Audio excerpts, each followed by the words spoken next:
এজন পিতৃয়ে ক্ষোভ উজাৰিলে আলফা সেনাধ্যক্ষ পৰেশ বৰুৱা আৰু চৰকাৰৰ ওপৰত। পূৰ্বে চোৰাংচোৱাৰ অপৰাধত বাইহাটা চাৰিআলিৰ মুক্তাপুৰৰ সঞ্জীৱ শৰ্মা নামৰ যুৱকজনক আলফা স্বাধীন পৰেশ বৰুৱাই মৃত্যুদণ্ড দিছিল। তেতিয়া সঞ্জীৱ শৰ্মাৰ পিতৃয়ে যুৱকজনক মৃত্যুদণ্ড নিদিবলৈ কাটৰ অনুৰোধ জনাইছিল, কিন্তু সেই পিতৃৰ অনুৰোধ আলফাই নামানি মৃত্যুদণ্ড দিছিল। সেয়ে বৰ্তমান চোৰাংচোৱাৰ অপৰাধত আন এজন যুৱক মানস বৰগোহাঁইৰ নামৰ যুৱকজনক বন্দী কৰি ৰাখে আৰু পিতৃ মাতৃৰ অনুৰোধত আলফা স্বাধীন পৰেশ বৰুৱাই মানসৰ পিতৃ মাতৃক মৃত্যুদণ্ড নিদিওঁ বুলি আশ্বাস দিয়াৰ পাছতে পূৰ্বে মৃত্যুদণ্ড দিয়া সঞ্জীৱ শৰ্মাৰ পিতৃয়ে এনেকৈয়ে ক্ষোভ উজাৰিছে। চাওক পিতৃৰ কান্দোন, আপোনাৰো বেয়া লাগিব।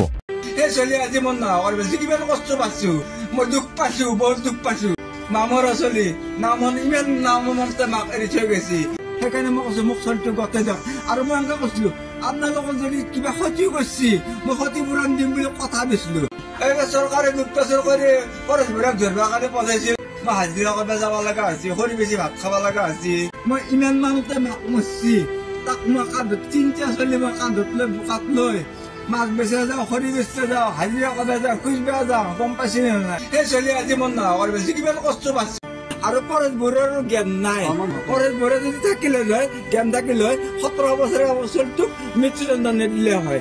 মই আজি চলিটো পুখুৰী মাছ কাঢ়ি লৈ গৈছি, সেনেকে চৰকাৰে বদলাই যাব লাগিব। আজি মহন্ত এই পুলিচ তাকো কৈছিলো যদি আপোনাৰ যদি কিবা কৈছে 20,000 টকা নিয়া বুলি কৈছে, যদি 20,000 নহয় মই 40,000 টকা দিম যদি নিছি।